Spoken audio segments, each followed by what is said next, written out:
Baik pemirsa, terima kasih Anda masih bersama kami di Dialog Jember. Dan tentunya kita kembali bersama dengan Bapak dari Mendiang Mas Kansa. Oke. Oke, kalau misalkan kita boleh bercerita lebih banyak lagi, Iya. tentunya ini memang sepertinya waktu 1 jam saja tidak cukup ya Pak untuk Iya, kita bisa sharing betul, tentang hal betul, ini. iya. Karena memang Betul. kalau kita bisa melihat di sini, di Kabupaten Jember sendiri banyak sekali kafe-kafe atau kedai-kedai yang menyediakan menu-menu serupa. Oh, iya. Wah, terima Wah. kasih. Terima kasih. Oke, jadi pemirsa, ini kita sudah mendapat makanan dan juga minuman. Kalau misalkan kita lihat secara biasa, memang tidak ada bedanya dengan kedai-kedai lain ya. Jadi memang tidak ada bedanya kedai Kasuli ini dengan kedai lain. Tapi yang luar biasa adalah di sini teman-teman juga karyawan-karyawannya adalah mereka-mereka yang memiliki kebutuhan khusus. Betul begitu Ya, Bapak? betul sini. Oke. Ini kebetulan. Boleh hai ke kamera? Terima kasih. Sini juga sini. Nah itu. Halo ke kamera. Ya.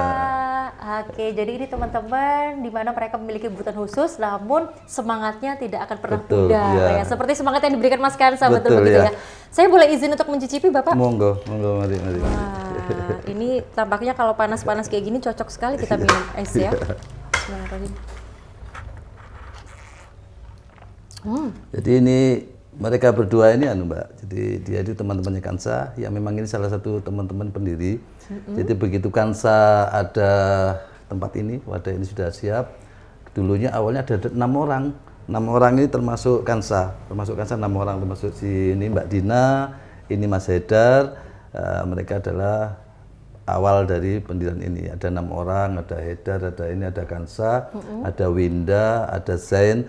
Tapi karena perkembangan Mbak, mereka ada yang sudah bekerja, ada yang kuliah, ada yang sekolah. Ini bahkan ada 2 orang yang sekolah. Melanjutkan kehidupan masing-masing, iya, Bapak ya, masing-masing. betul. Jadi sekarang tinggal 2 orang. Ada 3 sebetulnya, ada 1 si Rian ini karena sekolah, makanya karena sekolah dia tidak bisa hadir di sini. Baik. Makanya kafe ini kan bukanya itu setiap malam Sabtu dan malam Minggu. Kalau dulu waktu masih ada almarhum Kansa, kafe ini tiap hari dibuka.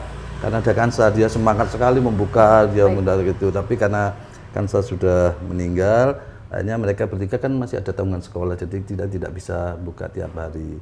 Baik. Akhirnya jadi cuma malam Jumat dan karena hari Sabtunya libur, Minggunya libur. Tapi jauh sebelum itu Bapak, kalau Ya. kita boleh flashback sedikit di segmen pertama tadi kita sudah membahas sedikit tentang liburannya Iya. pada saat itu ke Jakarta. Jakarta. Iya. Kemudian bagaimana kisahnya? Kemudian bagaimana kisahnya Mas Kansa pada saat itu datang di sebuah tempat yang mana memberikan sebuah pemikiran Betul, mungkin ya di iya, dalam iya. dirinya bahwasanya tempat itu adalah tempat yang mana memberdayakan manusia-manusia atau teman-teman di sini yang Betul, disabilitas bisa dibilang Iya, seperti betul. itu. Kemudian bagaimana hal itu Iya. terjadi? Jadi kebetulan Kansa mungkin saya ceritakan tadi awalnya mau ngomong karena keterbatasan dia nggak bisa. Nah, kebetulan pada ini ada momen dia saya ajak ke Jakarta. Betul. Dia ada tempat ingin menunjukkan inilah yang saya ingin seperti ini gitu. Jadi apa namanya saya sendiri masih belum sadar. Saya diajak ke kafe di Jakarta, makan mungkin cuma datang minum makan selesai gitu. Maka saya abaikan. Akhirnya saya karena paksaan si Kansa ini untuk memaksa terus akhirnya datang juga tempat sana. Tadi karena saya bilang ada PKM, jadi tertutup, dia betul-betul kecewa. Dia menangis jadi-jadinya, dia kecewa sama saya kenapa nggak diajak sini juga, bahwa kok mulai tadi nggak diajak. Tapi saya juga kesulitan karena ini PKM, saya sulit menjelaskan. Akhirnya saya cari-cari tempat lagi, kemudian ternyata ada tempat semacam ini ada di Jogja. Saya cari prosesnya ada Jakarta sama Jogja. Akhirnya saya langsung berangkat ke Jogja. Nah, di Jogja ternyata memang ada tempat kafe gitu. Nah kebetulan ini saya berangkat ke Jogja, saya menemukan tempatnya. Akhirnya saya menemukan sosok anak saya kan, saya begitu senang, begitu riang, begitu ketemu dengan teman-teman yang ada di sana. Padahal dia belum kenal dengan komunitas anak-anak tuli yang ada di sana. Seperti dia menemukan keluarga baru di sana. Betul, sama dengan kita, ini komunitas saya, dia senang sekali. Bahkan saya yang orang tuanya saya dan mamanya itu dia hiraukan, nggak direken sama Kansa. Dia sudah langsung berpelukan kok begini, itu yang menggugah saya. Betapa senangnya anak saya seperti ini. Ternyata akhirnya saya lihat di dalamnya itu apa sih kafe ini. Ternyata di dalamnya itu juga ada edukasi, ada belajar menari, belajar melukis dan sebagainya. Bahkan saya juga akhirnya menemukan ini yang memang saya cari untuk mendidik anak saya.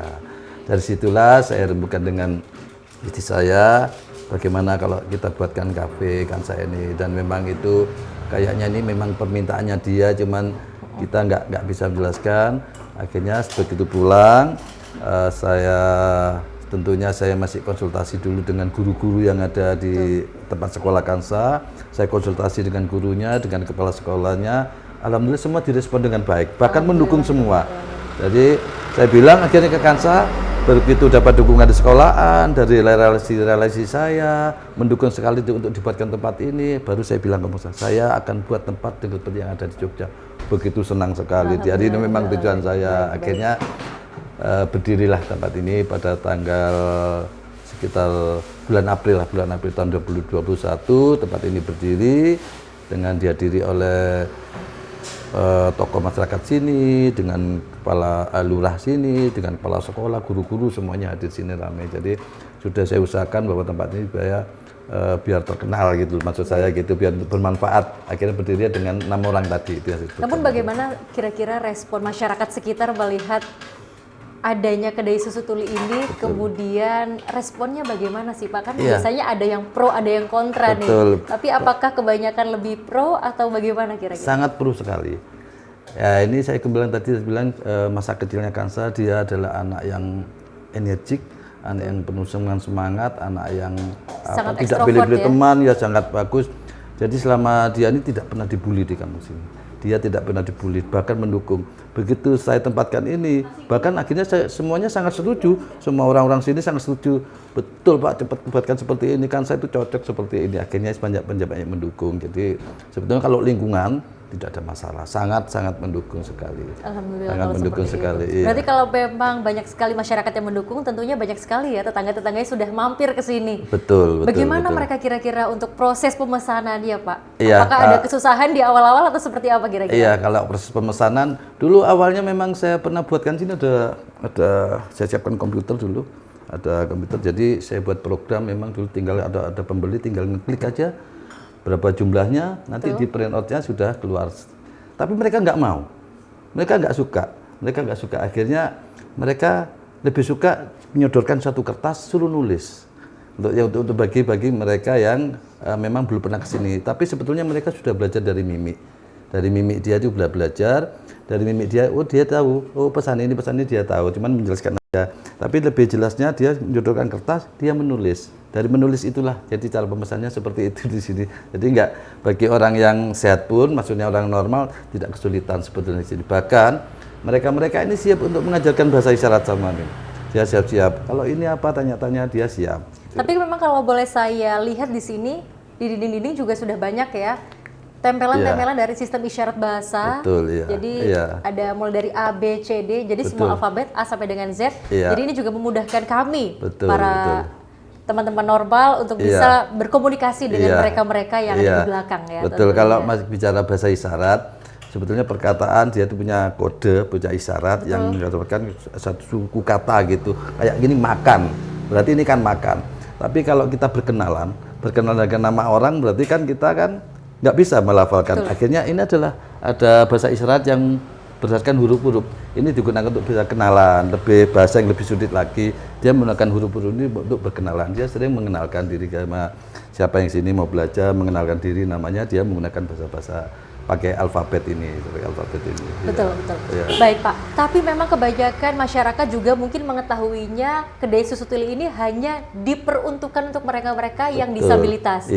Ini sepertinya jawabannya nanti akan sedikit menarik ya Pak ya, tapi sebelum itu jangan kemana-mana dulu karena kita akan membahas lebih lanjut di segmen selanjutnya. Terima kasih.